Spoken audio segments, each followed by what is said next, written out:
So hello guys, शुरू करते हैं एक नई कहानी के साथ। ये मेरा पहला शॉर्ट्स है यूट्यूब पे। सो मेरी बहन का बर्थडे था और हम ऐसे ही अभी सब जने साथ में रात को निकले थे राइड पे।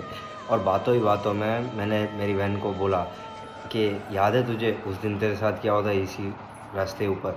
तो मेरी बहन बहुत डर गई कि नहीं नहीं यार, वो बात मत कर, वो बात वापस से मत छेड़।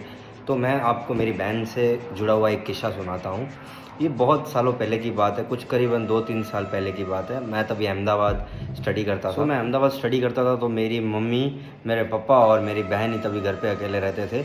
और हुआ यूँ कि हमारे पास एक छोटा सा डॉगी हुआ करता था उस टाइम पे। और वो रात को काफ़ी देर तक जागता था। डॉग वो रात को सोता नहीं था और उसको बहुत आदत थी कि रात को बाहर घूमने की। वो तो एक दिन हुआ क्या कि वो डॉग है ना बाहर निकल गया घर से। और मेरी बहन उसको ढूंढते ढूंढते बाहर निकली घर से। और उसने एग्जैक्ट हमारी लाइन में मेरे घर से ही 3-4 घर दूर एक लेडी देखी। तो मेरी बहन उसको देख के एग्जैक्ट शॉक हो गई कि वो लड़की है, वो रात को इतनी देर रात इधर क्या कर रही है। तो उसने उसको ध्यान से देखा। मेरी बहन चिल्लाने की कोशिश कर रही थी, ट्राई कर रही थी कि मेरे पापा को या मेरी मम्मी को बुलाए, पर उसके मुंह से उस टाइम पे आवाज़ ही नहीं निकल रही थी। उसको बस वो लेडी को देखती रही काफ़ी टाइम तक। और डॉग भी यहाँ वहाँ दौड़ रहा था, ठीक है।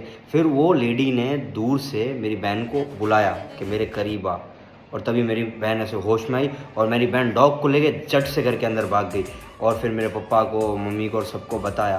तो मेरे पापा और मम्मी ने उसको काम किया और फिर उसको सुला दिया। और फिर उसको उस दिन के बाद 3 दिन तक बुखार आ गया। कि मैं गांधीधाम में रहता हूँ, ये प्लॉट वाली लाइन की बात है, गणेश नगर में। सो मैं जब अहमदाबाद से वापस आया तो मेरी बहन ने मेरे को एग्जैक्ट यही बात बताई। तो मैंने उससे मजाक में उड़ा दिया कि ऐसा कुछ नहीं होता, तेरा वहम होगा या तूने कुछ देखा होगा, बट वो एग्जैक्टली वैसा नहीं होगा जो तू सोच रही। और मेरी लाइन में ऐसी बहुत सारी स्टोरीज़ है उस लेडी को लेके कि कोई रात को आती है, यहाँ से जाती है और कुछ मांगती है। मेरे पापा भी बोल रहे थे कि उन्होंने भी रात को बहुत लेट नाइट जब वो ड्यूटी से वापस आ रहे थे तो उन्होंने एक लेडी को मेरी लाइन से पास होते देखा था। और वो ब्लैक कपड़े पहन के और बहुत स्कैरी लग रही थी। सो बस यही थी एक छोटी सी कहानी मेरी बहन को लेके। So thank you guys for watching. ये मेरा पहला शॉर्ट्स है और आप ऐसे ही मेरे शॉर्ट्स को प्यार दीजिए तो मैं आगे ही आपके लिए ऐसे ही हॉरर शॉर्ट्स लाऊंगा।